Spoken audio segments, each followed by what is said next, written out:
Je voudrais enchérir en disant que les États-Unis n'ont pas le droit de refuser de donner le visa à tous ceux qui veulent aller participer aux Nations Unies, aux assemblées. Peut-être que ce serait ces jours-là où on allait violer cette règle. Non. Mais alors, vous avez donné vos points de vue sur le point qui pourrait être abordé par le président de la République lors de son adresse, que nous allons suivre dans moins de 30 minutes. Mais je vous convie plutôt à suivre les Congolais lambda qui ont donné aussi leur point de vue sur l'adresse du chef de l'État.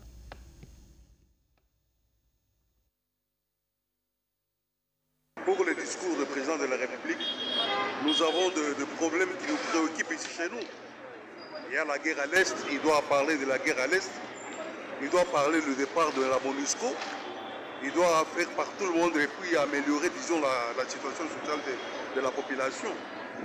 C'est des choses qui nous préoccupent. Il doit faire par tous les moyens que la paix règne, puisqu'on ne peut pas aller aux élections avec la guerre, puisque les gens de M23 sont en train de chercher comment stabiliser encore à l'Est. Il doit faire par tous les moyens pour que la communauté internationale puisse s'impliquer à ce que la guerre cesse. Personnellement, je sais que c'est une session sécuritaire, avant tout. Donc, il va beaucoup parler de problèmes sécuritaires à l'est de notre pays.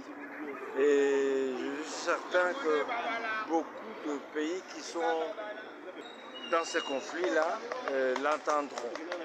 Nous attendons avec beaucoup de patience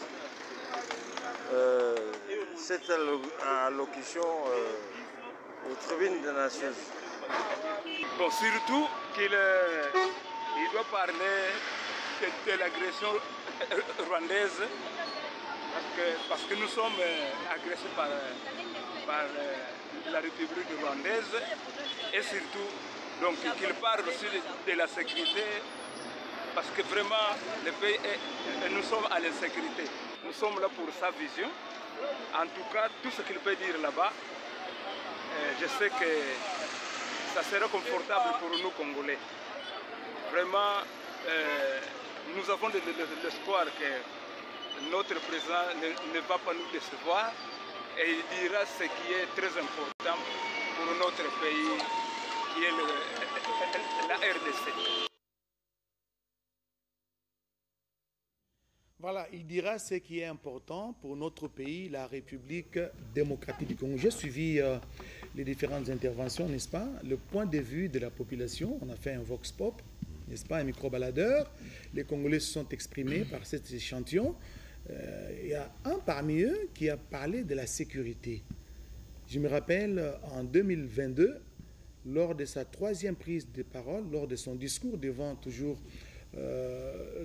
donc à la 77e Assemblée générale des Nations Unies à New York, le président de la République n'avait pas porté des gants. Il a cité nommément les agresseurs ou l'agresseur avec ces pantins qui sont les éléments du M23. Il a condamné l'agression fermement et il a sollicité la communauté internationale à pouvoir également condamner et appuyer la RDC. Et cette année, Jérôme Sekana, vous l'avez souligné, Guillaume Modimola, la question sécuritaire va figurer en bonne place dans les discours de tout à l'heure du président de la République. Qu'est-ce qui va changer? Parce que l'année passée, Félix Tshisekedi en a parlé, et aujourd'hui on a l'impression que c'est du statu quo. Pas vraiment. D'abord, je réagis à ce que les intervenants que vous avez rencontrés sur le rue de Kinshasa ont dit. C'est une grande soif de la sécurité, une grande soif de la paix, de ce que nous appelons ici chez nous de l'unité nationale. Et il regarde vers celui qui est le garant du bon fonctionnement des institutions de l'État, celui qui représente la nation. Qu'est-ce qu'il va encore dire aujourd'hui? C'est quoi? Parce que en 2022, à l'occasion de la 77e session, il prenait au mot le Conseil de sécurité qui, dans un rapport qui n'était qu'un, dont le M23 n'était qu'un masque derrière lequel se cachait le Rwanda. Un politicien d'ailleurs disait, pour ne pas vous couper, que le M23 c'est la chemise, mais les corps c'est justement le Rwanda. Voilà, et donc il ne manquera pas cette fois-ci encore d'en parler, parce qu'il y a des avancées de notre côté. On a identifié totalement l'ennemi et nous nous préparons à le battre et à le bouter dehors. Comment? Parce que on doit abandonner cette philosophie du protectorat, cette philosophie de toujours regarder vers la communauté internationale. C'est Cana. En 2022, sécurité. 2023, sécurité. Qu'est-ce qui va changer? Beaucoup de choses ont changé, Oscar Mal. J'ai des indices très importants. Hier, le chef de l'État s'est entretenu avec nos confrères de l'association des journalistes noirs. Au cours d'un dîner de presse. Bien sûr. Et là, il a fait son bilan. Et il a répondu à bâton rompu à toutes les questions. Et au même moment, Kagame s'est livré à une interview sur Jeune Afrique.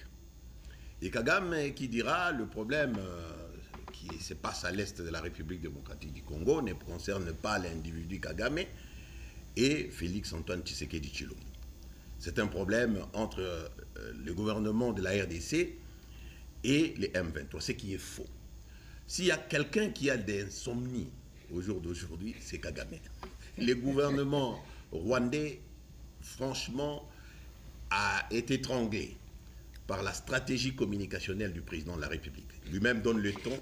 Et regardez bien, tous les membres du gouvernement, lorsqu'ils se déplacent, quels que soient les thèmes qu'ils abordent, ils ajoutent l'agression et ils citent nommément. Là, c'est le président de la République, lors du dîner de presse. Il cite nommément, à New York, oui. Voilà, il cite nommément l'agresseur.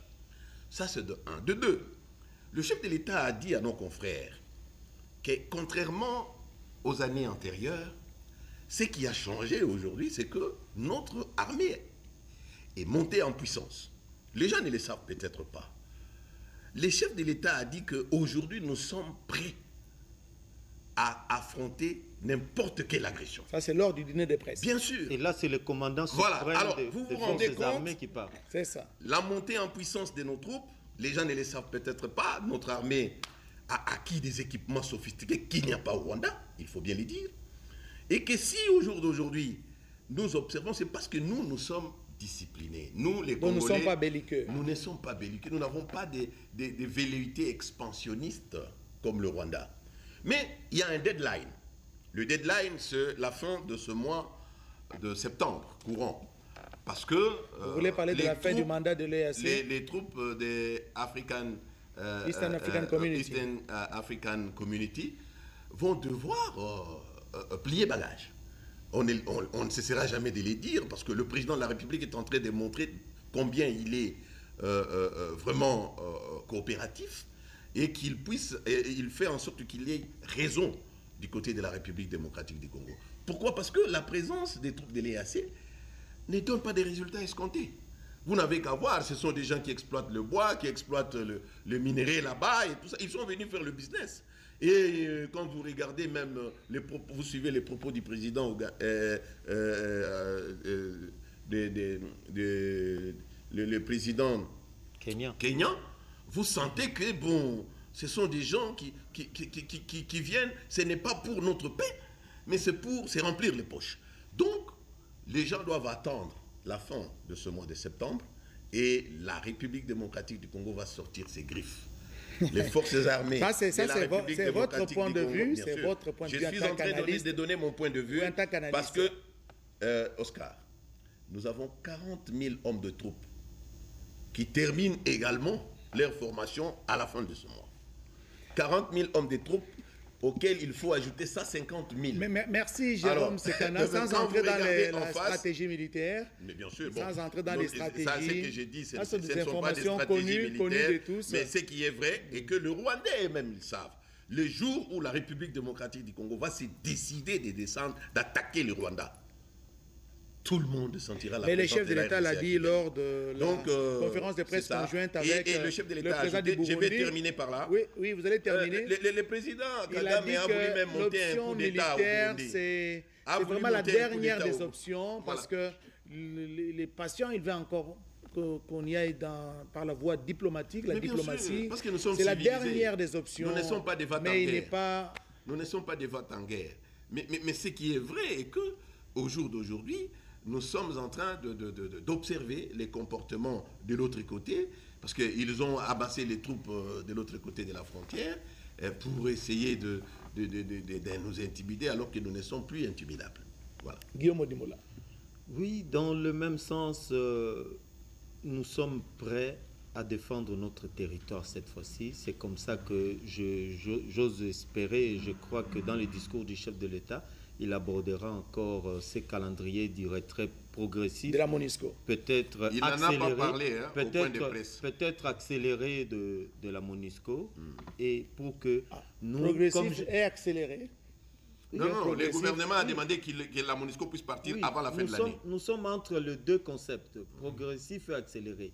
On verra maintenant quel est le concept que le Mais j'ai quand même suivi le vice-premier ministre, ministre des Affaires étrangères, Christophe Lutundula, sur une chaîne périphérique.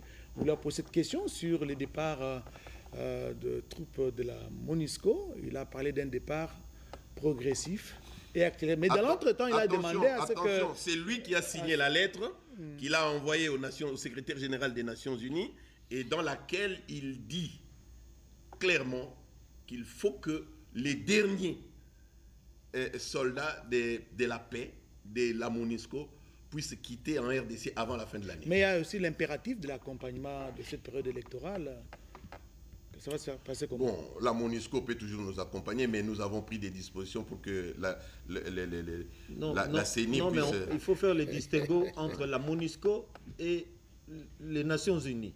La MONUSCO n'est qu'une mission d'observation, mais les Nations Unies vont accompagner la RDC comme d'habitude dans le cycle électoral. Ils ont toujours été là. Cette fois-ci encore, je crois que le chef de l'État va réitérer l'invitation aux organisations non gouvernementales et aux institutions internationales pour venir observer nos élections. Ce sont les élections générales qui vont commencer du bas jusqu'au sommet. Et une précision de taille, Oscar. Allez-y. Une précision de taille. Les élections vont se dérouler le 20 décembre 2023. Du 20 décembre jusqu'au 31 décembre, il y a 10 jours. Donc, la MONUSCO, si elle peut nous aider, elle va nous aider à organiser les élections. Et les élections terminées, elle plie bagage pendant les 10 jours qui restent. Et les derniers soldats de la MONUSCO, policiers de la MONUSCO, devra partir avant la fin de l'année. Oui, Guillaume Odimola, Jérôme Sekana, nous allons rafraîchir notre mémoire. Nous allons nous faire un flashback en 2022. Nous allons prendre un extrait du discours du président de la République, chef de l'État, Félix-Antoine Tshisekedi Tshilombo, discours au cours duquel il avait abordé plusieurs thèmes, notamment sur l'unité nationale et la lutte contre les tribalismes. C'est ici le lieu pour moi de préciser que l'État congolais et la société civile ne permettront jamais à quiconque de tenir le discours de la haine tribale, ethnique et raciale ou xénophobe dans notre pays. La Constitution de la République et les lois congolaises interdisent un tel discours et le sanctionnent sévèrement. Nul ne peut donc prétexter de ce discours imaginaire pour justifier des aventures criminelles au Congo, diviser les Congolais et fragiliser l'unité nationale à laquelle tous mes compatriotes tiennent. La République démocratique du Congo n'est pas et ne sera jamais génocidaire. Guillaume Odimola, un petit commentaire. Vous savez, le président Senghor avait dit que tout le monde devrait se sentir chez soi là où il se trouve, quitte à respecter les normes édictées et établies. Donc c'est la plus grande réussite de la civilisation. que de se sentir chez soi partout où l'on se trouve, quitte à respecter les normes. Et nous le savons, nous tous, que l'unité nationale est vraiment ancrée dans notre ADN. Le Congolais n'est pas xénophobe, le Congolais n'est pas tribaliste, à part si on se laisse manipuler, mais une petite fraction peut se faire manipuler, mais pas tous les Congolais. Alors, les Congolais n'ont rien à voir avec le tribalisme, et moins encore les génocides. L'union fait la force, l'unité nationale. Le chef de l'État vient de terminer cette séquence de son discours en disant « La République démocratique du Congo n'est pas génocidaire. » Ne sera jamais génocidaire. Ne sera jamais génocidaire. En d'autres termes, nous sommes civilisés par rapport à nos voisins. Et que nous n'avons jamais eu de velléité expansionniste. Nous avons tout ici. On peut tout nous reprocher, mais au moins, nous sommes les citoyens du pays le plus riche du monde. Il nous appartient avec de nous organiser. Avec une légendaire. Il nous appartient de nous organiser pour transformer toutes ces potentialités en pièces sonnantes et trébuchantes. En ce qui concerne l'unité, nous devons reconnaître que le peuple congolais adore l'unité. Vous n'avez qu'à voir ce qui se passe à l'Est. Le patriotisme, vous le voyez vraiment noir sur blanc à l'Est. Où toutes les fois que les multinationales, avec leurs complices qui sont les voisins qui ont des velléités expansionnistes, ont cherché à diviser les Congolais, non, on doit faire ceci, parce que le programme de balkanisation existe. Mais les Congolais ont toujours dit « niet ». Et là, nous devons cela à Mobutu. Mobutu, vraiment, quand il était ici, vous savez comment il disait Tatabo, Moko, Ekolobo, Moko, tout ça. C'est pour vous dire que nous avons grandi dans cet esprit-là. Et le président de la République, lors de son premier discours, il avait dit ceci. Il avait dit que tant qu'il n'y aura pas la paix là-bas, à l'est de la République démocratique du Congo, pour lui, il ne se considérera pas comme quelqu'un qui a résolu le problème de la République démocratique du Congo. Et il est dans ce schéma-là.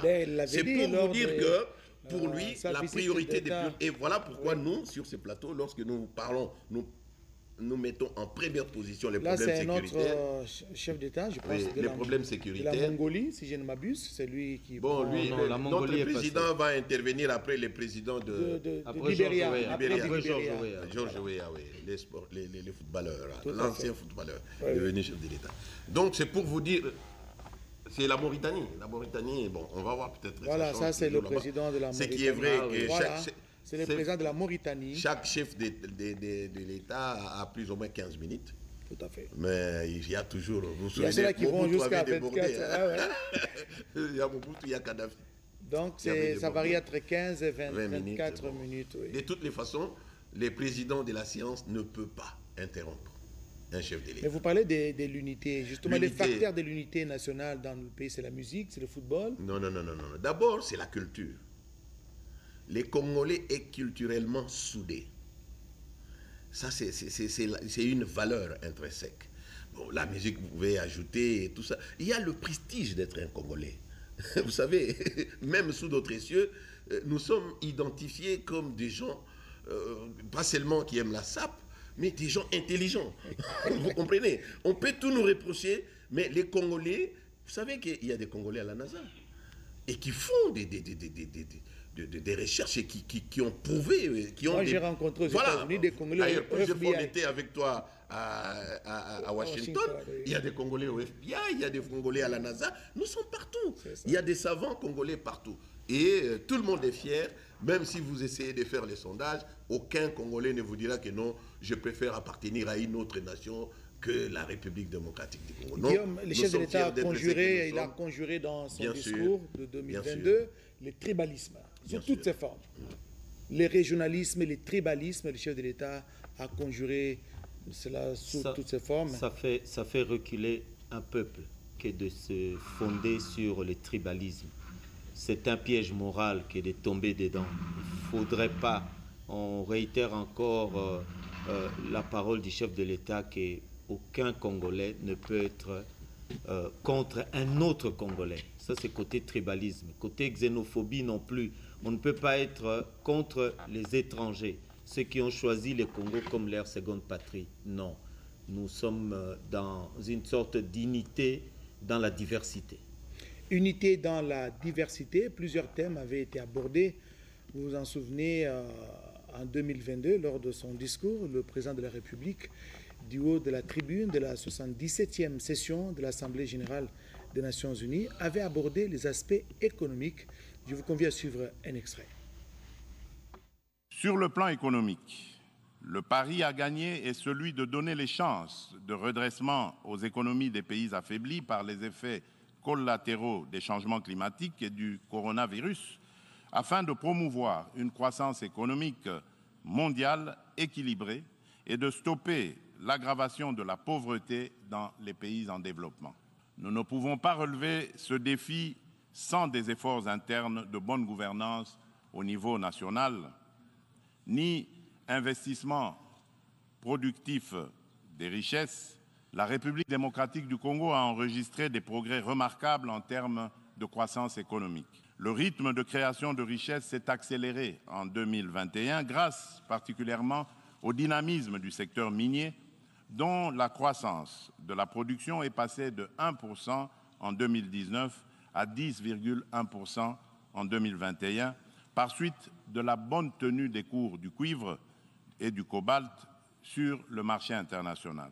Aussi, le Conseil d'administration du Fonds monétaire international a-t-il conclu favorablement la deuxième revue du programme soutenu par la Facilité élargie de crédit. Le Fonds monétaire international a exprimé son satisfecit sur les politiques macroéconomiques prudentes adoptées par le gouvernement de la République démocratique du Congo. Nous poursuivrons inlassablement ces politiques et l'effort d'amélioration du climat des affaires en cours pour promouvoir les investissements privés et les activités économiques en général. Jérôme Sekana, c'est dans votre ADN. Vous êtes le président, le PDG du groupe Toile d'Araignée. C'est une structure qui regroupe des journalistes économiques dont j'ai fait partie. Oui. Et voilà, Jérôme Sekana, vous avez suivi l'extrait de l'adresse du chef de l'État lors de la 77e assemblée, session de l'Assemblée générale des Nations Unies. Le président de la République a parlé de la croissance économique, n'est-ce pas, avec une croissance justement tirée par les mines. Effectivement, pour votre information, Oscar Mbal, nous avons 70 sociétés minières qui exploitent différentes sortes de minéraux en République démocratique du Congo et leur chiffre d'affaires s'élève à 33 milliards de dollars américains. L'administration fiscale a le devoir de prélever là-dedans les impôts et nous osons croire que c'est ça qui justifie également... Impôts et redevances. Bien sûr, il y a des redevances, il y a des taxes, parce que notre croissance économique est tirée par les secteurs extractifs et en premier les mines. Voilà pourquoi lorsqu'il y a volatilité des cours des matières premières, ça affecte directement nos recettes. Voilà. Et nous avons des problèmes. Voilà pourquoi nous devons franchement essayer, nous commençons à produire 2 millions de tonnes de cuivre, 150 000 tonnes de cobalt. C'est quelque chose qu'on ne pouvait pas s'imaginer il y a quelques années. Alors, ici, je voudrais d'abord donner quelques indications par rapport à l'économie. Et cette économie, cette croissance, les gens peut-être se posent des questions. Et surtout en ce qui concerne notre budget, 16 milliards, 800 millions, c'est utopique et tout ça, mais il est évident que les recettes ont sensiblement augmenté en dépit du fait que... Grâce justement à l'encadrement de ces recettes avec l'ISIS Régie. Pas seulement l'ISIS Régie, pas seulement. Il y a toute une politique autour. Il y a la chaîne des recettes qui a été créée. Et il y a bien sûr les régies financières qui mobilisent suffisamment des recettes, quand bien même toutes les réformes ne sont pas encore implémentées. Il y a l'apport de l'IGF, il y a la décision politique du chef de l'État. Parce que les acteurs... Climat des affaires. Voilà, les climats des affaires. Le choix des animateurs sur le plan politique contribue de beaucoup. Donc, impact positivement sur les recettes. Ça, c'est quelque chose qui manquait. La coopération avec, avec la fédération. Les institutions de Bretton Woods nous apportent également beaucoup de choses. Alors, nous pouvons voir cela dans quoi? Dans les sociales. C'est quoi les sociales? C'est tous les domaines qui cadrent avec l'homme. Et quand vous regardez Oscar Kabamba, Oscar Mbale, excusez-moi, c'est toujours notre aîné. Oui, c'est notre aîné, Oscar Alors, Kabamba. vous avez dans l'homme, commençons par le bas, la gratuité de l'enseignement. Les gens peuvent prendre ça à la légère, mais si je vous dis, c'est une action de grande envergure sur le plan économique. 6 millions d'élèves supplémentaires. Ça, c'est vraiment un acquis majeur. Ajoutez à cela maintenant la couverture santé universelle et la gratuité de la maternité. La gratuité de maternité. Les sociales. Et vous ajoutez le capital humain. Donc, les infrastructures. Et pour les combles de tout, c'est le PDL 145 territoires. Depuis que la RDC existe, depuis que la RDC est RDC, depuis que le monde monte dans ces pays, on n'a jamais eu un projet, un programme innovateur, un programme intégrateur à la fois, où vous avez les 145 territoires. Le problème, c'est quoi, Oscar? C'est que pour qu'il y ait des ponts chez vous, dans votre territoire, il fallait que vous ayez un député. Il fallait que vous ayez un ministre au gouvernement. Il fallait que vous ayez un sénateur. Je peux vous citer les cas de chez moi. Comme on n'a jamais eu... Dans les maniements? Oui, comme on n'a jamais eu un sénateur, un député. Non, tous les projets qui sont alignés. Et vous savez comment ça se passe dans la gestion des finances publiques? Au jour d'aujourd'hui, nous sommes dans ce qu'on appelle le budget... budget programme. Non, on n'a pas encore commencé le budget programme. Nous sommes dans les budgets des moyens. C'est quoi les budgets des moyens? C'est-à-dire on mobilise les recettes. Vous avez les 4 phases, il y a la constatation, vous avez la liquidation au niveau du ministère du budget, vous avez l'ordonnancement au ministère des Finances et vous avez le paiement au niveau de la Banque centrale. Qu'est-ce qui se passe? Vous avez un seul ordonnateur. Nous appelons de tous nos voeux maintenant ce qu'on appelle le budget programme. Pourquoi? Parce qu'en ce moment-là, les choses vont changer. C'est-à-dire le ministre des Finances aura comme job, comme tâche, d'alimenter les lignes budgétaires. Les ordonnateurs de chaque ministère, ça sera le ministre. Donc chaque ministre deviendra ordonnateur de son... Ça sera une grande première. Mais bien sûr, avec comme conséquence, tout ce qui est prévu dans les lignes budgétaires sera exécuté. Aujourd'hui, pourquoi ça ne s'exécute pas? Parce que vous prenez, je vais vous donner des exemples concrets. Quand vous prenez la ligne budgétaire du secteur des sports, déjà au mois de mai, ils ont vidé tout ce qu'ils ont comme provision. Alors comment on fait? On sera dans les excédents. Et comme c'est un secteur de souveraineté, vous savez, quand l'équipe nationale ne joue pas, c'est tout un problème, eh bien le président de la République va dire, faites tout, il faut qu'on paye. Et en ce moment-là, on fait quoi? On va prendre, il y a une rubrique qui souffre ici, qui est presque à la fin là. C'est la rubrique des chefs de l'opposition politique. Alors, il y a de l'argent là-dedans, on prend l'argent, on exécute. Ce qui fait que vous avez des services qui existent, même des services très importants comme... par exemple, qui s'occupent des statistiques, mais qui ne fonctionnent pas. Tout ce qui est prévu dans le budget, on n'arrive pas à donner parce qu'on ponctionne. Et le budget de l'État fonctionne comme une vase, comme une grosse marmite. Et cette marmite a des gros tuyaux. Le gros tuyau qui est au fond là-bas, c'est le tuyau de la présidence. Là, ça doit sortir, quelle que soit la situation. Et à côté, vous avez les parlements. Donc, nous avons des institutions budgétivores. Et ce qui fait que quand et dans les budgets programmes, ça va changer. Ça va changer. Ça va changer. Cela veut dire que l'ordonnateur du budget de la présidence, ça sera le directeur des cabinets du chef de l'État. Donc, il ne va gérer que le montant qui est prévu dans sa ligne budgétaire. Et les chefs de l'État, dans cet extrait que nous avons suivi, il a parlé justement de la croissance économique, justement. Oui, la croissance, pourquoi? Parce que la croissance... mais nous avons un problème, Oscar. Nous sommes en train d'être piégés par les multinationales. Vous savez que le cobalt rentre dans la fabrication des batteries. Des batteries électriques. Électriques avec le lithium et consorts. Mais au jour d'aujourd'hui, on est en train de fabriquer des batteries avec moins de cobalt.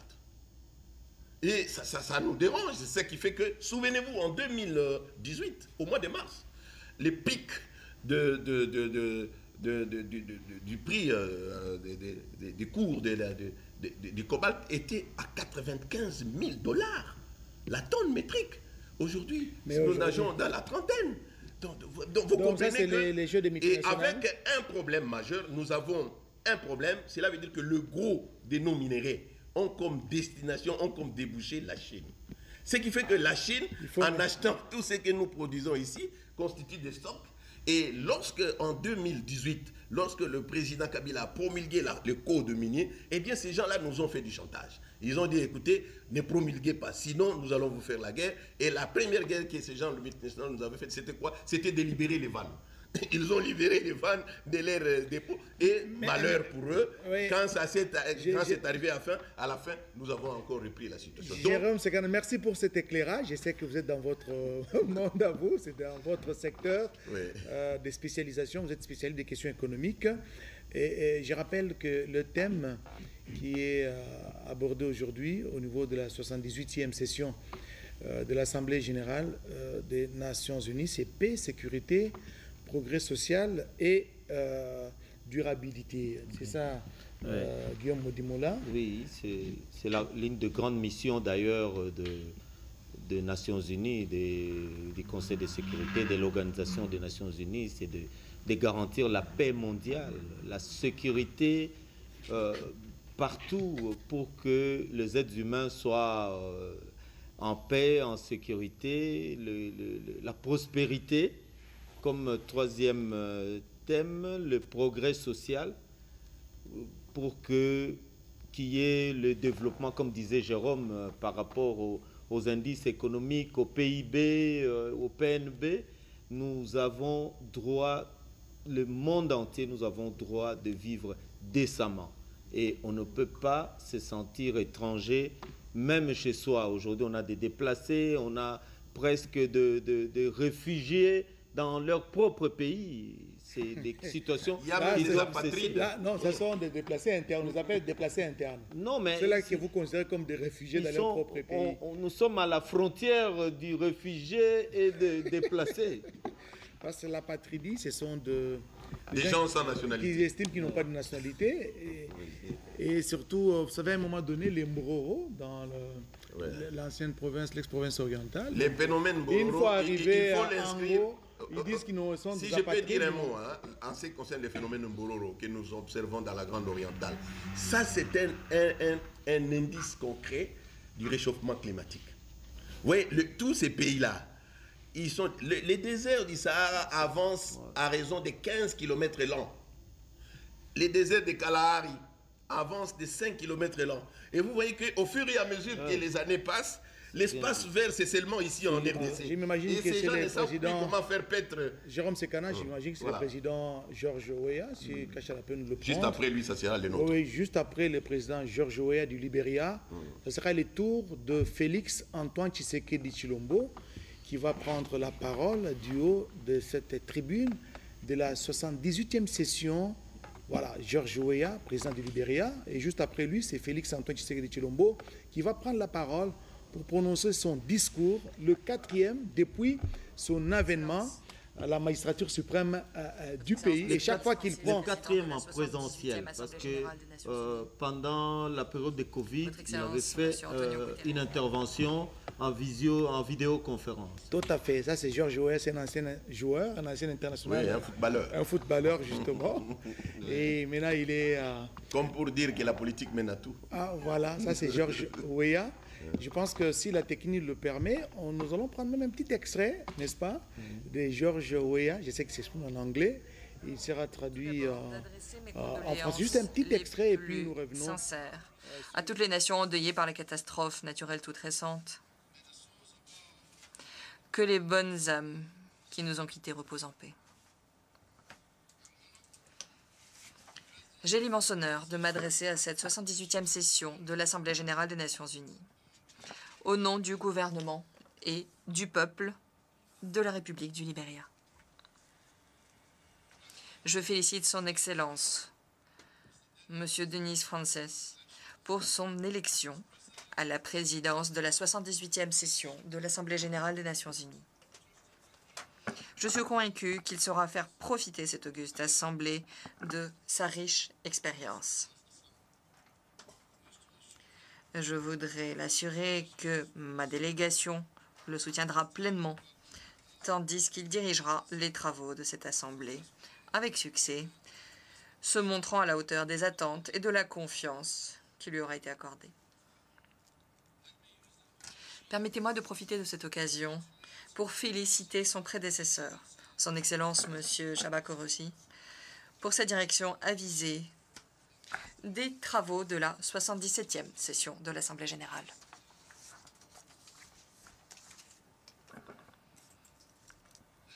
Permettez-moi également de féliciter son Excellence M. Antonio Guterres, secrétaire général des Nations unies, pour la sagacité dont il fait preuve dans sa gestion de l'ONU en ces temps troubles et complexes. Sa clairvoyance. Merci à Patrick Kachala, notre réalisateur. Merci à toute l'équipe technique qui nous permet d'être en direct avec New York, où se tient la 78e session de l'Assemblée générale des Nations unies et le président de la République démocratique du Congo, Félix Antoine Tshisekedi Tshilombo, conduit une forte délégation à cette session et il va d'un moment à l'autre, dans une dizaine de minutes, il va prendre la parole, il va prononcer son discours, le 4e en présentiel, comme l'a dit Guillaume Modimola. Je ne sais pas s'il y a d'autres thèmes que le chef de l'État pourrait aborder lors de son speech que nous allons suivre tout à l'heure. D'abord, il faut retenir pour cette 78e session que le Conseil de sécurité est présidé par Trinité et Tobago. Et je crois qu'il y a une grande affluence, comme d'habitude, c'est ce qu'on appelle en jargon des gens qui ont fait le droit international. On est au concert des nations. C'est le concert des nations, pas le concert de musique, mais le concert des nations, là où tous ceux qui ont été admis à la souveraineté internationale se retrouvent, ceux qui ont signé les chartes internationales de l'ONU, ceux qui, parce que l'ONU qui a succédé en le 24 octobre 1945 à la Société des Nations, qui elle a été créée en 1919, juste après la Deuxième Guerre mondiale, et la Première Guerre mondiale, et l'ONU c'est juste après la Deuxième Guerre mondiale. Donc, encore une fois, tout le monde, quand il y va, c'est pour évoquer les thèmes qu'on envoie à l'avance sur la paix, cette fois-ci, la paix, la prospérité, le progrès social et la durabilité. Donc, c'est ce que tous les chefs d'État et les chefs de gouvernement qui passent sur la tribune des Nations Unies à l'immeuble vert ou l'immeuble des Verts, c'est ce qu'ils vont nous offrir et nous croyons que le président Tshisekedi, en grand orateur, va encore nous délecter de sa verve oratoire. C'est un grand oral que nous attendons, vous et moi, parce que dans quelques minutes, le chef de l'État va prendre la parole, il va prononcer son discours, n'est-ce pas Jérôme? C'est oui, un discours très attendu par des millions de Congolais. Le chef de l'État cadre très bien avec la thématique, donc le thème. Quand vous prenez la paix, nous en avons besoin à l'Est. Donc il a de la matière pour parler de la paix à l'Est. Quand vous parlez de la prospérité, avec tout ce que nous faisons, la croissance économique, tout ce qu'il est en train de poser comme acte dans les infrastructures afin d'améliorer les conditions de vie des Congolais, il aura quelque chose à dire. Et puis, les développements durables. On ne peut pas aujourd'hui parler du développement durable. Là, les ODD sont mises en bonne place. Vous savez que le président de la République, avant-hier, il était la vedette. Parce qu'il y avait un sommet en marge des sommets. Les mini-sommets. Les mini-sommets qui s'est organisé sur le développement durable, où il a expliqué la politique de la République démocratique du Congo dans ce domaine-là. On ne peut pas parler du développement durable sans la maîtrise des enjeux environnementaux. Il a rappelé les pollueurs qui avaient promis, qui avaient souscrit et qui ne respectent pas 100 milliards par an. Ces pollueurs ne respectent pas leurs engagements, justement. 100 milliards de dollars pour compenser et faire le pollueur payeur, mais ils n'ont pas donné plus de 10 milliards de On peut expliquer un peu ce qui se passe. Arrêtez en 2 mots seulement, parce que d'un moment à l'autre, nous avons le plus grand, les gens ne le savent peut-être pas, nous constituons le plus grand poumon, c'est plus que l'Amazonie. En termes de séquestration, nous séquestrons plus de CO2 que l'Amazonie. Et ici, c'est le plus grand, ce qu'on appelle le puits carbone. Oui. C'est-à-dire, les CO2 viennent en expansion. Il n'y a pas de frontières au-dessus de nos têtes. Et sont happés par la puissance de ce qu'on appelle la photosynthèse. Nous tous, nous avons étudié la photosynthèse à l'école. C'est-à-dire, en tant que l'homme est un animal intelligent, nous avons besoin de l'oxygène. Donc, quand nous hymons l'oxygène, nous avalons l'oxygène, nous ressortons les carbones. Et ce carbone-là est pris par les végétaux, les plantes, qui avalent les carbones pour ressortir l'oxygène. C'est ça qu'on appelle la photosynthèse. Or, si les forêts n'existent pas, le monde risque de s'arrêter, risque de cesser d'exister. Donc le plus grand trou carbone qui existe aujourd'hui à travers le monde, c'est les bassins du Congo. Ils sont même allés, mais en retour, parce que les scientifiques sont allés jusqu'à Yangambi, à la province orientale. Aujourd'hui, c'est la Chopo, pour vérifier et confirmer. Bien sûr. Avec Madame Bazaïba, ils étaient partis. Ils ont fait même toute une randonnée. Elle est dans la suite du président de la République à New York. Elle était aux côtés du chef de l'État. Peut-être pour terminer, Jérôme, avant de prendre le président de la République, parce que George Weah, le président du Libéria, qui est en train de prononcer son discours, va bientôt terminer. Et ça sera le tour du président de la République démocratique du Congo, juste après George Weah, que vous apercevez sur vos petits écrans. George Weah, c'est le président du Libéria. Et après lui, ça sera le tour du président de la République démocratique du Congo, Félix Antoine Tshisekedi Tshilombo, qui est à la tête d'une forte délégation de membres du gouvernement et de son cabinet. Jérôme Sekana, la RDC, c'est le 2e massif forestier au monde, après l'Amazonie, et vous l'avez même situé au-dessus de l'Amazonie. Le premier, il faut changer. Oui, c'est le premier, mais en retour... Ce sont ceux-là qui n'ont pas les informations. Non, l'Amazonie a des moments de coupure. Parce que les grands pollueurs demandent à la RDC... Le taux de déforestation en Amazonie est de 4% l'an. Dans le bassin du Congo, c'est 1%. Et en retour, qu'est-ce que nous gagnons? C'est ça le problème. C'est-à-dire, les pollueurs doivent nous payer. Oui, c'est comme parce que nous séquestrons ce qu'ils rejettent dans la nature comme CO2. C'est CO2 happé par la photosynthèse, la puissance de notre puits carbone qui séquestre et transporte pour renvoyer l'oxygène qui permet à ce que toutes ces nations puissent vivre. Et Guillaume Modimola, je m'imagine que ce sujet sur l'environnement, la protection de l'environnement va figurer en bonne place dans les discours du président de la République, parce que la RDC, c'est un pays solution, justement. Déjà, au cours du mini-sommet, hier, je crois, le chef de l'État a évoqué ce sujet en disant qu'avant, on taxait à $5 carbone. On doit arriver maintenant à $20 la tonne de carbone. On doit arriver à $20. C'est leur problème s'ils ne veulent pas. Que nous sommes en train de nous doter d'ailleurs d'un arsenal juridique là-dessus. Et là, il faut féliciter Mme Eve Bazaïba avec toute son équipe. Nous sommes vraiment en avant-garde dans ces projets-là. De doter le pays d'un arsenal juridique qui va nous permettre de tirer les dividendes de notre puits carbone. Et là où je ne suis pas d'accord, et ça je vais le dire parce que nous parlons de l'environnement, c'est que vous savez que les pays des 3 grands bassins du monde vont se retrouver ici. Mais curieusement, nos amis d'en face, ils cherchent à faire ce que ça se passe là-bas. Ils nous ont toujours damé les pions. Mais c'est des bonnes guerres. C'est encore plus se faire de cette manière. Jérôme Sekana, c'est des bonnes guerres. Non, c'est des bonnes guerres. C'est des bonnes guerres. Les Gabons se positionnent.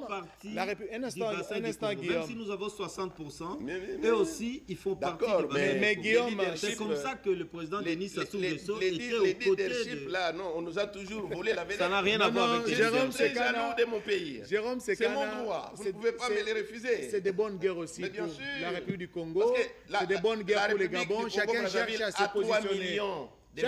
Écoutez, 3 millions d'hectares de forêts vierges. Nous avons combien? 159 millions. Il n'y a pas match. Mais il faut jouer avec la diplomatie. Voilà, il faut être présent là où les décisions se prennent. Il n'y a pas match. Non, je suis très jaloux de la souveraineté de mon pays. Ça ne changera pas la quantité de notre forêt. D'accord, ça ne changera pas, mais écoutez, vous pesez 100 kilos.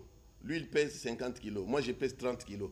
Mais si on veut peser, on veut voir. Vous voulez que mais ça, les pesants disent que moi, je pèse plus que vous. Nous ne sommes c'est juste un exemple. Nous ne sommes le prolongement quasi d'un seul pays avec le Congo. Cette histoire-là, nous avons vécu ça depuis des années. Je pense que les politiques sont en train de nous suivre, n'est-ce pas? C'est là qui dicte les politiques du pays, n'est-ce pas? Les décideurs sont en train de suivre. Moi, je pense que chaque pays, c'est des bonnes guerres, doit faire prévaloir, n'est-ce pas, ses droits, n'est-ce pas, à tous les niveaux. Il doit vendre justement l'image de son pays, il doit vendre ses ressources auprès des tiers. C'est des bonnes guerres. Si le Congo d'en face, le Congo-Brazzaville, est en train de prévaloir ses forêts, même s'il représente 30% de forêts du bassin. Nous avons 65. Oui, du bassin du Congo. C'est moins de 5%. Voilà. Et nous allons donc prendre un dernier extrait, n'est-ce pas, du discours du chef de l'État. Nous allons terminer par là. Nous sommes en train de vouloir rafraîchir la mémoire.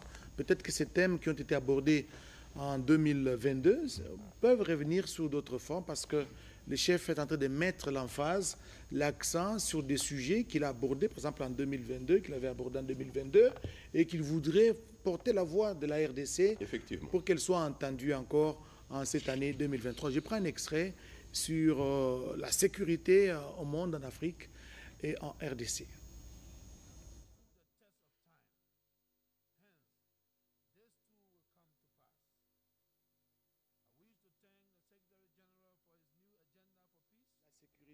En Afrique, la sécurité dans le monde et la sécurité en RDC. Ça marche de pair, c'est ça. Écoutez. Mais entre-temps, les traitements des questions sécuritaires ne sont pas les mêmes au niveau de la communauté internationale. Le président de la République est médiateur en République centrafricaine. Au Tchad plutôt, voulais-je dire. Au Tchad. Et puis, regardez, aussitôt qu'il arrive en 2019 aux commandes à la magistrature suprême, il est directement désigné par ses pairs comme vice-président. Deuxième vice-président de l'Union africaine. Et quelques années après, il a dirigé l'Union africaine. Et quelques temps après, c'est la SADC. Donc vous comprenez l'importance de notre pays sur l'échiquier national. Et là, je donne raison internationale. Vous avez oublié la CAC sur l'échiquier international, merci. Et là, je donne vraiment, je tire chapeau bas. Je disais que l'Afrique a la forme d'un revolver dont la gâchette se trouve en République démocratique du Congo. Donc, nous avons tout intérêt à pouvoir... Nous allons prendre le dernier moment, Guillaume Odimola, le dernier moment du discours du président du Libéria, George Weah, et on va le suivre et vous verrez même sa sortie et il se fera remplacer du haut de cette tribune. Je voudrais féliciter la RTNC, sincèrement, parce qu'en 2001, ce que nous sommes en train de vivre, ce n'était pas possible. Je sais de quoi je parle parce que je m'étais impliqué pour qu'on ait les signaux. Et quand vous félicitez la RTNC, je félicite parce que vous avez les générale Madame Sylvie Elengue-Yembo, oui, et les DGA, en tout cas, José Adolphe Voto, le président du conseil d'administration, Floribert Luboto et tous les autres membres, tous les cadres et toutes les équipes. Nous avons vécu sur cette chaîne où on prenait les liens YouTube. Non, les choses ont changé, ça va continuer à changer. Positivement. Voilà, c'est bien ça. Dans le bon sens. Nous allons prendre George Weah quelques minutes avant la fin de son discours et puis nous allons revenir sur ce plateau pour annoncer les grands orales du président de la République, Félix Antoine Tshisekedi Tshilombo. Défendre les piliers de la démocratie, de la primauté du droit, de l'état de droit, soutenir la participation de femmes, encourager la diplomatie et renforcer la solidarité au niveau mondial. Je vous remercie. On behalf of the Assembly, I wish to thank... Je tiens à remercier le président de la République du Libéria pour l'allocution qu'il vient de prononcer. Je prie le protocole de bien vouloir raccompagner. Va entendre une allocution de son Excellence Félix Tshisekedi Tshilombo, président de la République démocratique du Congo. Je prie le protocole de bien vouloir accompagner son Excellence.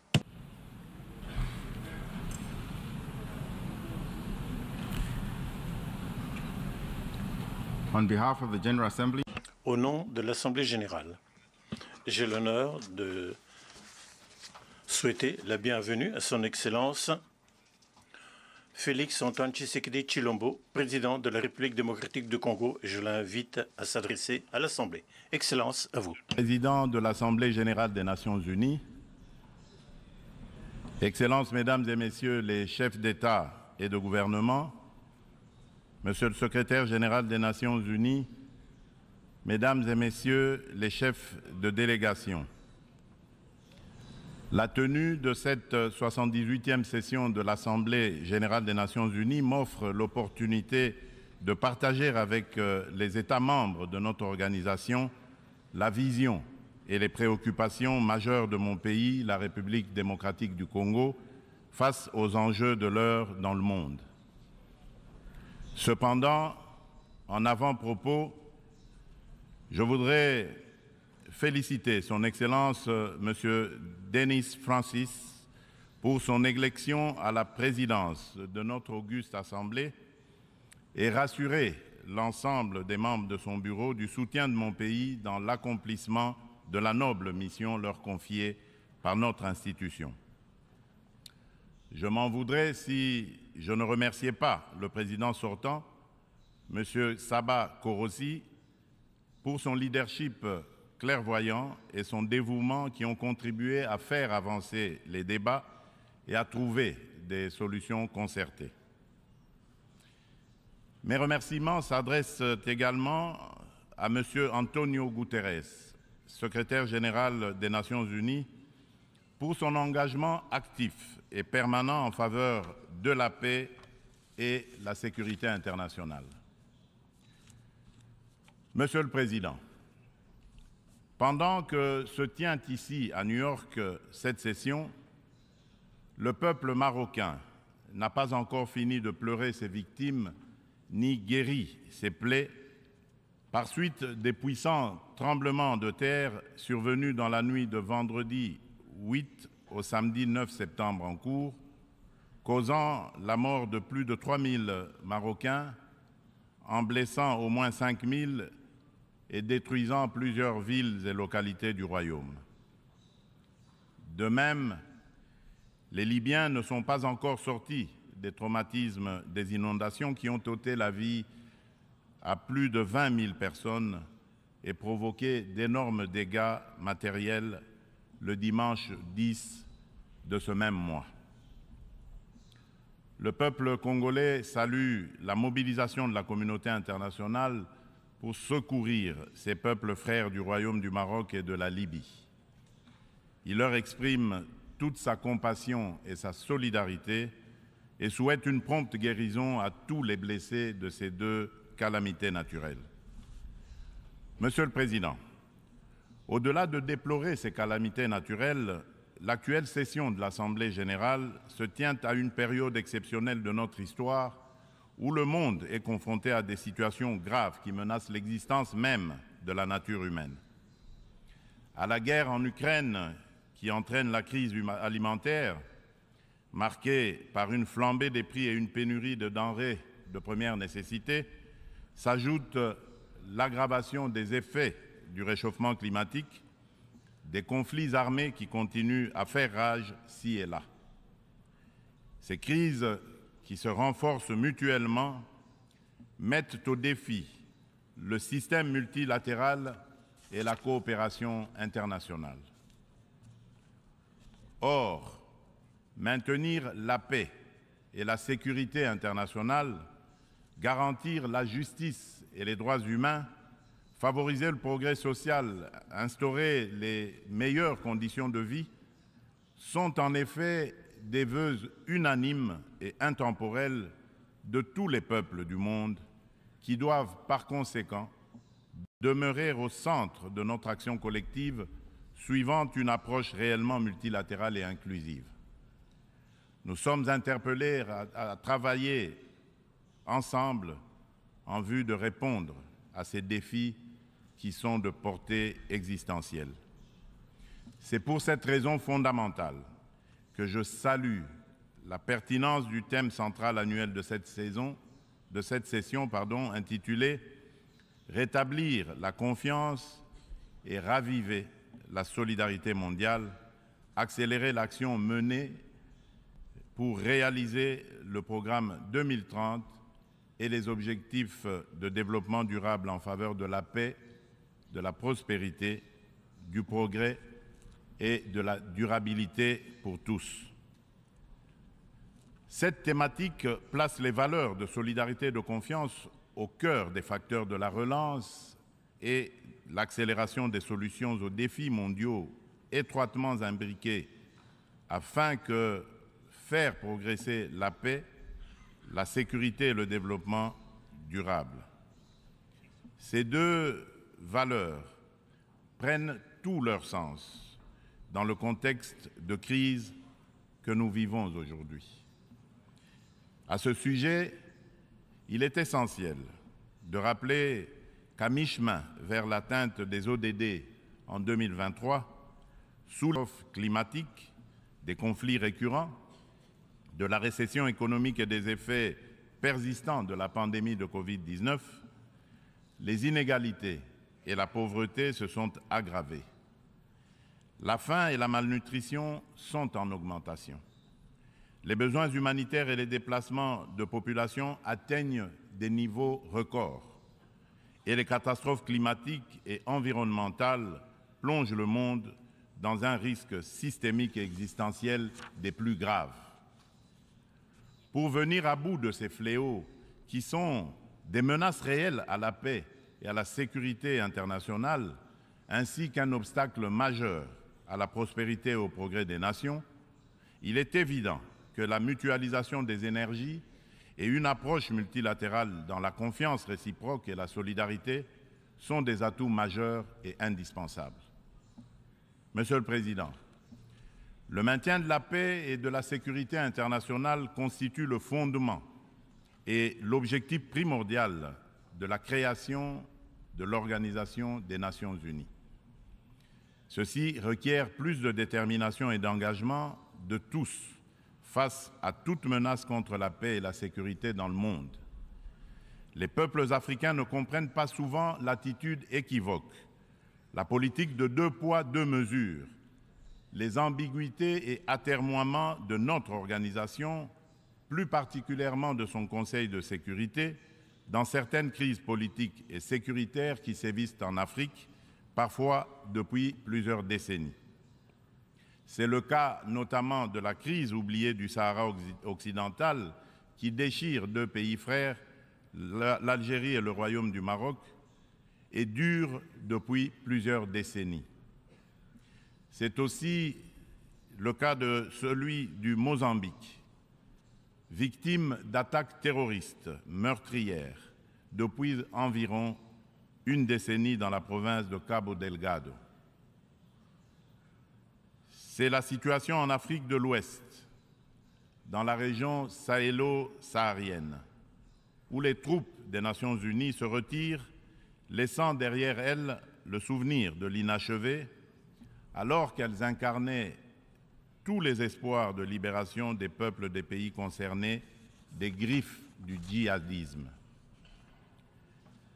La République du Soudan n'en fait pas exception.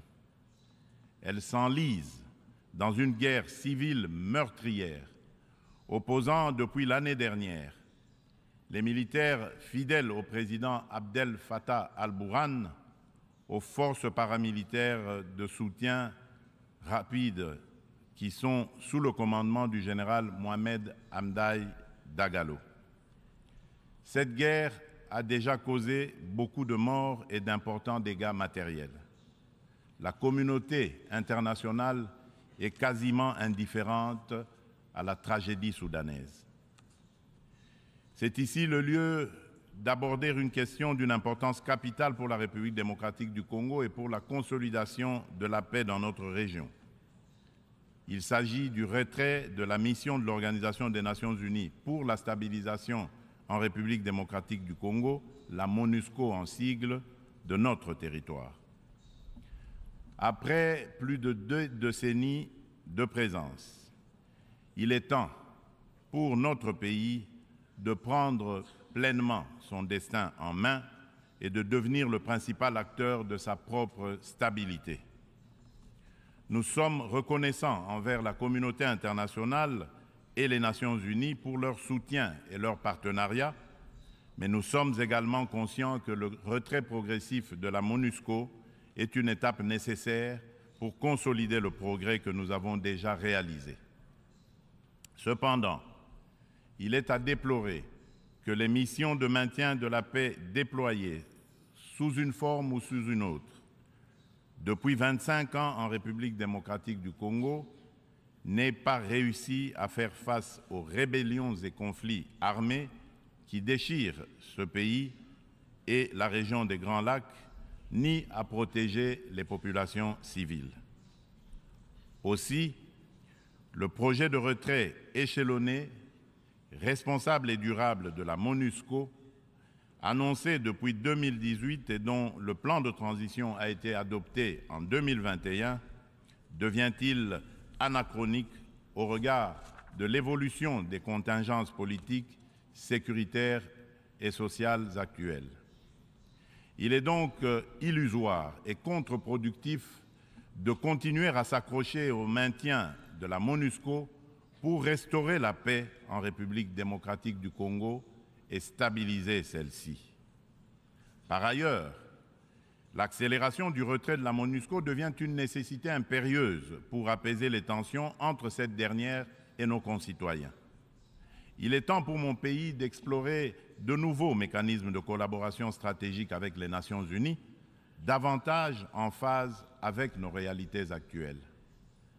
C'est pourquoi, en ma qualité de garant constitutionnel de l'intégrité territoriale, de la souveraineté et de l'indépendance de mon pays, de la bonne tenue de notre nation ainsi que du bien-être de mes concitoyens, j'ai instruit le gouvernement de la République d'entamer des discussions avec les autorités onusiennes pour un retrait accéléré de la MONUSCO de la République démocratique du Congo, en ramenant le début de ce retrait progressif de décembre 2024 à décembre 2023. Tel est le sens de la démarche actuelle de notre gouvernement, qui a adressé un courrier au président du Conseil de sécurité des Nations Unies en date du 1er septembre 2023, sollicitant l'accélération du retrait de la MONUSCO.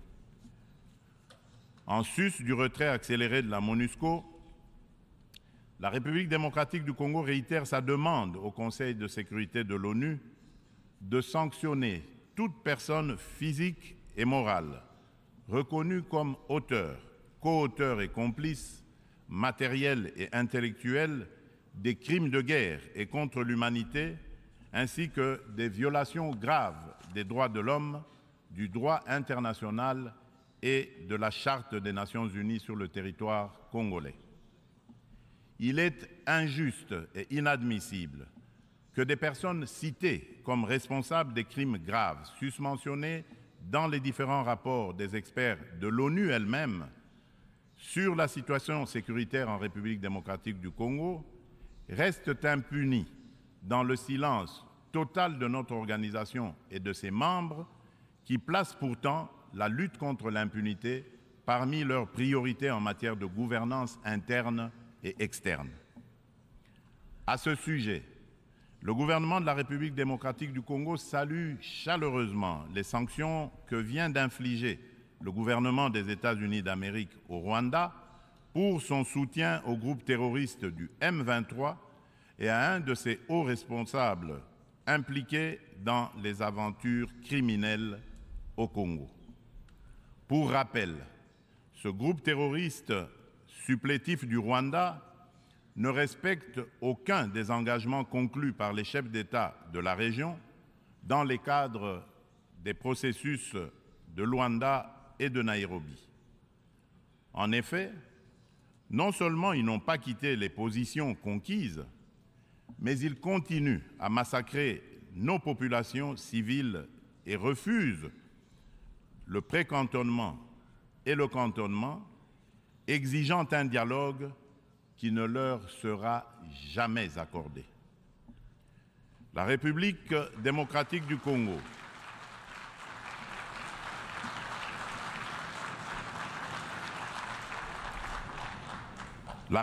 démocratique du Congo espère que les autres États suivront ce bon exemple montré par les États-Unis d'Amérique de soutien à la lutte commune contre l'impunité et au triomphe des idéaux de justice et de solidarité entre les peuples.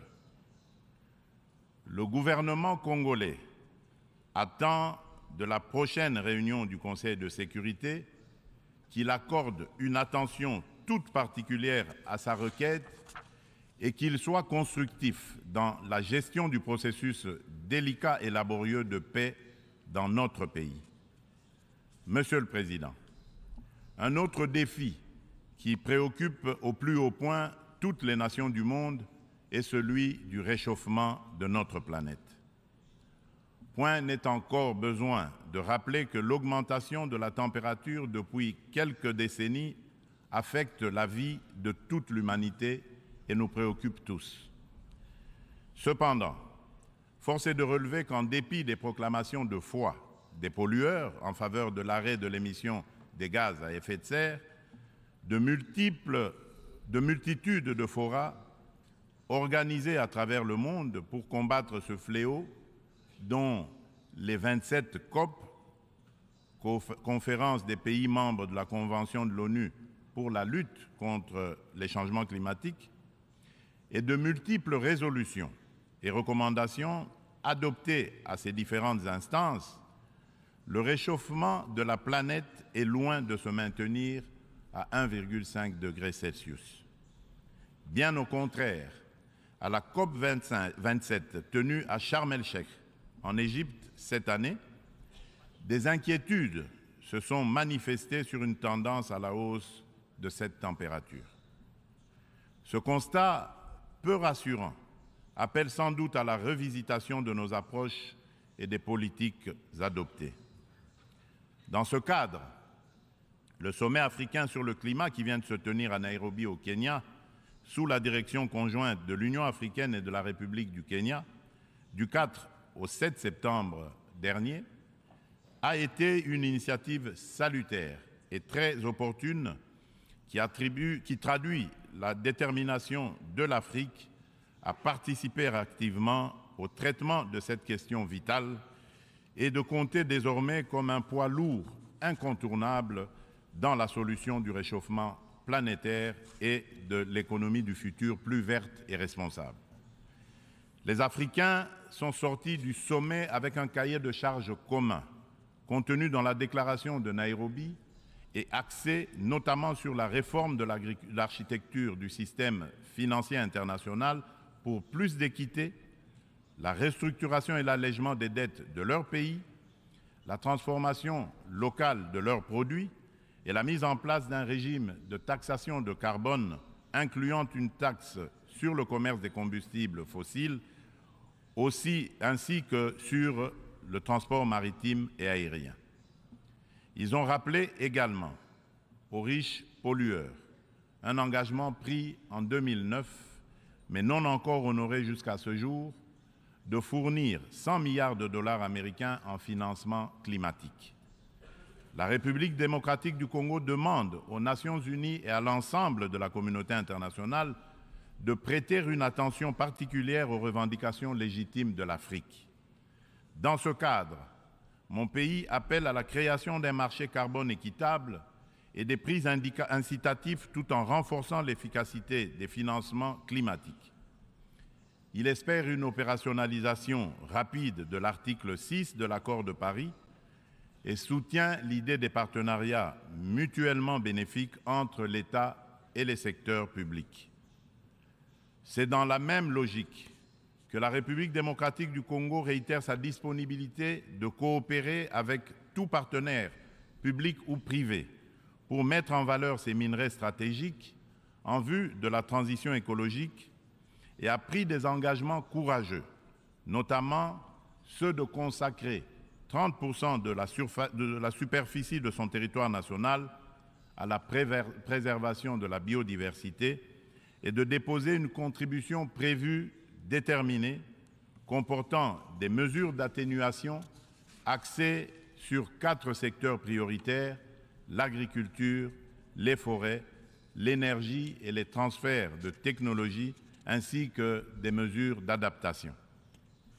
Monsieur le Président, le multilatéralisme et le respect d'un système mondial fondé sur des règles ont soutenu la paix, la sécurité, la santé et la prospérité dans de vastes parties du monde depuis 78 ans.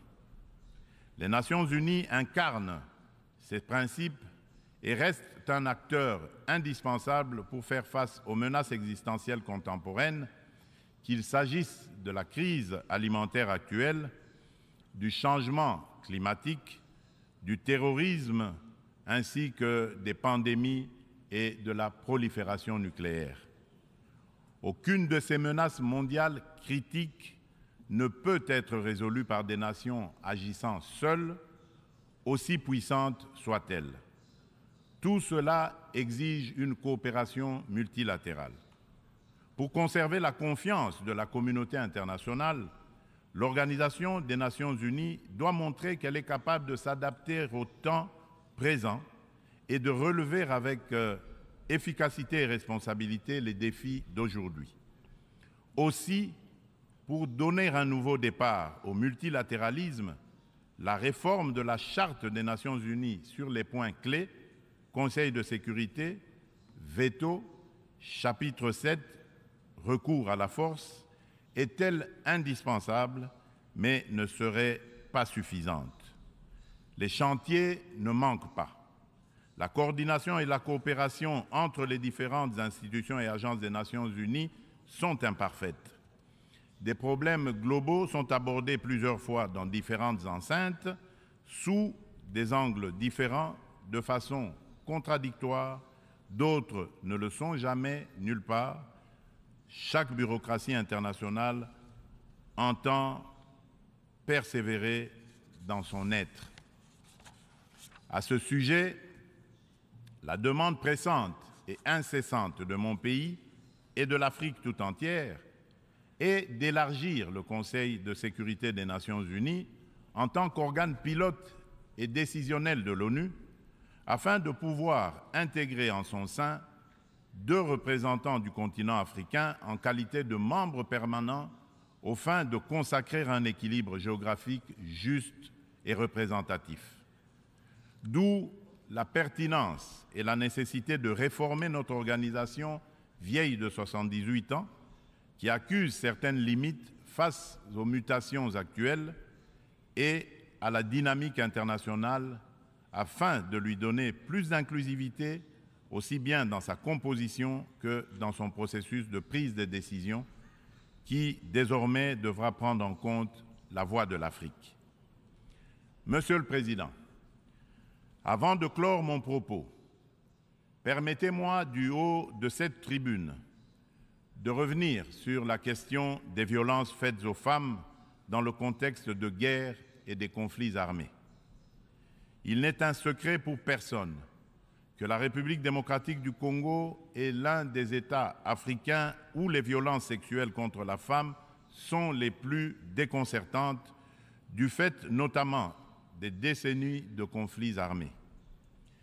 Afin de soulager les souffrances des femmes victimes des violences liées au conflit et de réparer un tant soit peu le préjudice leur causé, mon pays a mis en place des mécanismes institutionnels spécifiques. Il s'agit notamment du Fonds national des réparations des victimes des violences sexuelles liées au conflit et des victimes des crimes contre la paix et la sécurité de l'humanité, le FONAREV, créé en décembre 2022. Dans le prolongement de ces initiatives de protection et de promotion de la femme, la République démocratique du Congo s'emploie inlassablement à changer le regard des hommes sur les femmes, notamment en bannissant les structures sociétales qui créent des barrières à l'épanouissement de la femme, ainsi que les dynamiques de pouvoir qui sous-tendent les relations hommes-femmes. En effet, les compétences et les ressources données aux femmes ne suffisent pas à elles seules pour changer leurs conditions. Il est indispensable, en plus, de changer les dynamiques sociales au sein des couples, des familles et des communautés. C'est tout le sens du projet de promotion de la masculinité positive que j'avais initié depuis le début de mon mandat à la tête de l'Union africaine.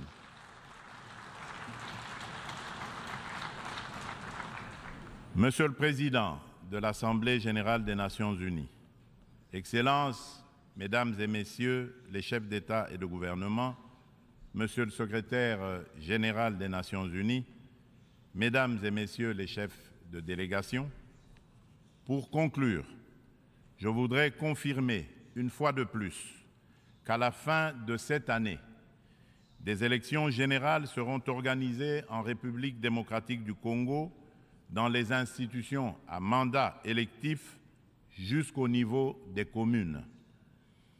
En vue de garantir leur succès, toutes les parties impliquées se mobilisent activement. La Commission électorale nationale indépendante, la CENI, a déjà convoqué le corps électoral et publié les listes des candidats pour les législatives nationales et provinciales ainsi que les municipales. Des dispositions sont prises pour assurer la transparence, l'inclusivité, l'égalité des chances et la crédibilité des prochains scrutins. Des invitations ont déjà été lancées aux institutions internationales et organisations non gouvernementales spécialisées en la matière pour mandater leur mission d'observation électorale afin d'accompagner le processus et d'aider l'État congolais à consolider sa jeune démocratie. L'ONU est invitée aussi à y jouer un rôle important par ses institutions spécialisées. Le gouvernement congolais remercie déjà celles des institutions et ONG invitées qui sont déjà à pied d'œuvre. La République démocratique du Congo reste convaincue que l'ONU reste le cadre le plus approprié pour discuter de l'avenir de notre planète et des relations aussi bien entre les peuples qu'entre les États. Suite à la tenue d'élections démocratiques et apaisées au Zimbabwe, je lance un appel pressant aux Nations unies de mettre tout en œuvre pour obtenir la levée immédiate des sanctions contre la République du Zimbabwe et son peuple. Cependant, pour remplir efficacement ces lourdes et délicates missions et mériter la confiance de tous, l'ONU doit incarner les valeurs de justice, d'équité et de solidarité et être représentative de tous dans notre diversité culturelle, politique, économique et sociale. C'est là tout le sens de sa réforme sur laquelle les Africains ne cessent de revenir et du combat que nous devons tous mener. Je vous remercie.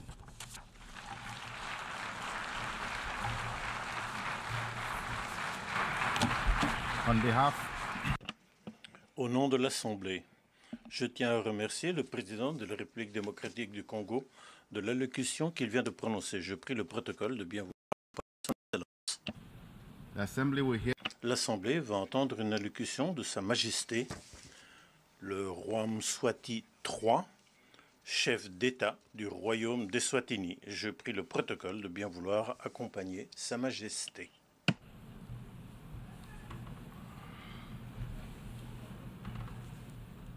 Voilà, mesdames et messieurs, nous venons de suivre les discours vraiment magistraux du président de la République du haut de la tribune de la 78e session de l'Assemblée générale des Nations unies. Rappelons que la 78e session de l'Assemblée générale des Nations unies a démarré le 5 septembre et les débats le débat général s'est ouvert hier, donc mardi 19 septembre 2023. Et aujourd'hui, nous sommes le 20 septembre 2023. Le président de la République a prononcé son discours du haut de la tribune de cette assemblée. Que retenir? Beaucoup de thèmes qui ont été évoqués bien avant ont été repris justement dans les discours du président de la République, Guillaume Modimoula. En une phrase, parce que nous sommes en train de terminer ces plateaux spéciaux, que retenir du discours du garant de la nation? Un homme d'État qui a une âme d'État.